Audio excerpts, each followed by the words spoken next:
Hi Koonies, this is Koon. Now we don't just watch anime, we can actually play anime on the go. With one of the latest mobile game titles, Epic 7, you can bring anime everywhere you go and enjoy your RPG journey with sexy wives, juicy husbandos, and some traps. You were sent by the goddess to protect the world, but you failed to do so. You were defeated and fell asleep for 20 years. One day, you suddenly wake up just to find that the war you're fighting is still very much alive and threatening the world. As a loser, how are you going to fight back, regain your strength, and bring back the peace of this land? It's all up to you to finish this mission impossible. After more than 40 days living with Epic 7, we'll look at this game from several aspects in this video, from its graphic to gameplay mechanism. What are the selling points of this game? Its gacha system, whether it is free to play friendly, and is there anything the game developers can improve to create a better gameplay experience? The fighting scenes you're watching now are very similar to Grim Fantasy Versus we have seen recently, but Epic 7 from Korean is different. It's a turn-based game. Everything in this game is gorgeous, even though it only uses 2D or 2.5D. The whole environment, I mean the whole world, is nicely presented. You wouldn't feel it is outdated or old-fashioned. Instead, it gives you a very refreshing feeling of adventure, just like those authentic RPGs we used to play. I wouldn't say Epic 7's graphic is 100% perfect for an RPG title, but the feeling is right, the feeling is there. From maps to tavern, you feel like you're part of this adventure. The developers also did a great job in bringing their game characters to life. Some players say there are too Korean, not Japanese anime or mainstream enough, but I personally don't feel anything uncomfortable. Their sexual appearance, their very intriguing stories, no matter it's a male, female, or something between 1 and 0, I believe you can definitely find a cup of tea in Epic 7. As a very healthy man, I personally prefer heroes like Mercedes, Lorena, and Silk. Yes, I know something looks a little bit plastic here, but this is Korean. It's actually part of the fan services for your pleasure. So why not? Let's just take it like gentlemen. Pew pew! Realizing the spending power of international players, this game is also available in English. They have even prepared a global server for those who want to stick with players from other countries, and this is a very good move if you want to reach more players and of course to earn more money. Just like what I have mentioned, Epic 7 is a turn-based game. I'm very pleased to see the developers' creativity to give turn-based game a new life. There are several types of challenges in this game, from main quests, side stories, arena, abyss, hunts, to dungeons. Among all of these, I think dungeon is a super interesting idea which gives player a unique feeling of adventure. You need to explore these dungeons before you are running out of morale, and the number of playing is limited by the entry tickets you're holding. You can also take a rest during the exploration and do some campings to boost your morale and increase your friendship with your favorite characters. But you might want to be watchful when you're speaking, because the dialogues you're choosing may also cause the friendship point to drop. Besides, the states of items you can obtain from dungeons are totally random, which means even if you and friends are using the same heroes, your guilds wouldn't be the same. And this is one of the very important essences of RPG which has been neglected by a lot of RPG games nowadays, including Grim Fantasy. The randomization of equipment creates a special and customized experience for everyone. It not only helps to balance the gap between heroes of different grades, but it also allows you to play around with different gears, so that you come up with the best and the most exclusive combinations for your own heroes. Now, this is what we all want to see in RPG games. In addition, you will also come across different mazes, boss fights, or even urgent and random bounty quests when you're exploring the world.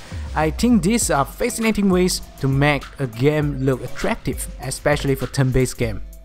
About the gameplay, there is one thing I would like to highlight.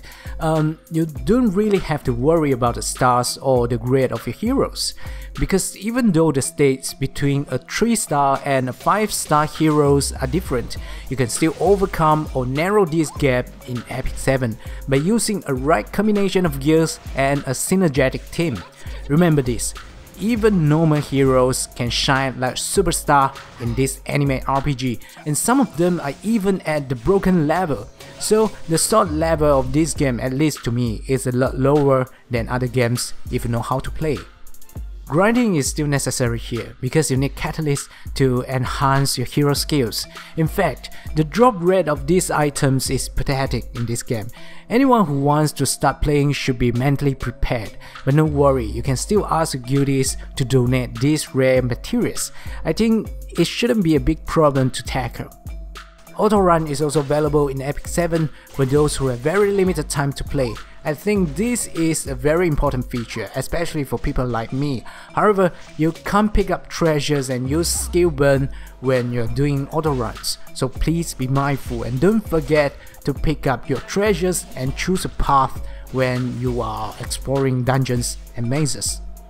The gold draining in Epic 7, however, is not really appealing to me.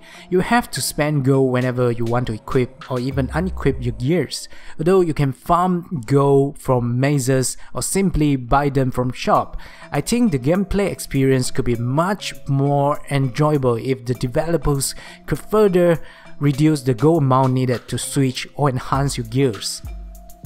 The gacha system in Epic 7 is quite impressive in my opinion. They even created a so-called selective summon for new players, which you can preview your gacha results for 30 times in order for you to get your favorite characters before you really want to get some serious action. Even if you couldn't get your eye candy after the rolls, you could still reset the game and start the selective summon all over again. I really think that this is a wonderful idea because there is no need for players to go through the hell of reroll anymore. The total rate of getting 5-star heroes and artifacts is 3% in Epic 7, kind of similar to other gacha games. You also come across Friendship Summon, Special Summon, Covenant Summon, Limited Summon and Moonlight Summon in the gacha system. For Limited Summon, you're guaranteed to get the limited 5-star character after 120 draws, which is a good thing, and this is extremely considerate to both free and cash players compared with other gacha games. About the microtransaction in Epic 7, if somebody told you that it's a playground of cash player, I can assure you that this person has no idea what he is talking, and apparently he doesn't know how to play this game. As a free and casual player for the last 40 plus days, I found my journey pretty enjoyable and I had a good time farming and gearing up my heroes. Just look at the number of my sky stones and my completely untouched welcome pack. Alright, don't get me wrong please, these figures are far from enough to show off. I just want everyone who watch my video to understand that it is not necessary to spend money if you want to play Epic 7. Even if you are a cash player, if you don't have enough time to play and grind, you wouldn't really have the advantages when it comes to face-off. You can survive and progress extremely well without spending any money in Epic 7, but things like money pack, welcome pack and rank up pack would definitely give you a better experience if you plan to play this game for the next few months. Finally, I would say that Epic 7 is a very well prepared and ambitious gacha game.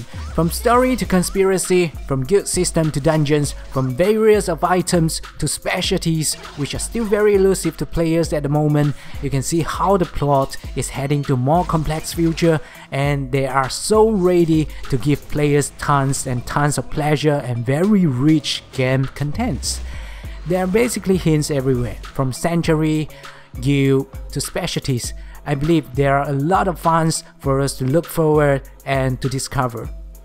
No matter you are an anime lover, casual, or hardcore mobile game player, I would strongly recommend Epic 7 to those who have yet to try anime RPG. It is an old bottle with new wine, but it offers a very refreshing flavor for those who are already tired with boring mobile games and game metas. Give it a try my friend, but don't spend your money too soon.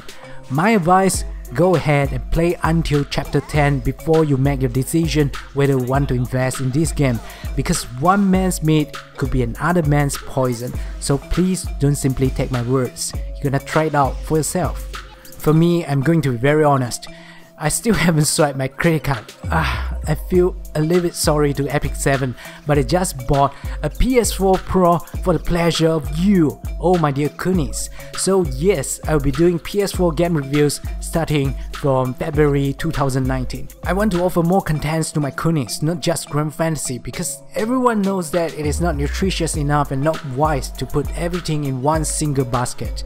The world is so big and there are so many interesting game titles coming to us next year. I believe there's a need for us to go beyond Grand Fantasy and explore more mobile games, Steam games, PS4 games, and maybe you want to get to know more about my personal life and see my face. I don't know, it's all up to you to decide. If you want to reward me for my hard work, it's super easy. Just give me a thumbs up, share my videos, and don't forget to ring the bell under this video so that you can get a notification every time when I upload a new stuff. Please help me and my channel to grow so that I could bring you more interesting game contents in future. This is Koon. I wish you a very happy and healthy new year, and I will see you again very soon. Bye.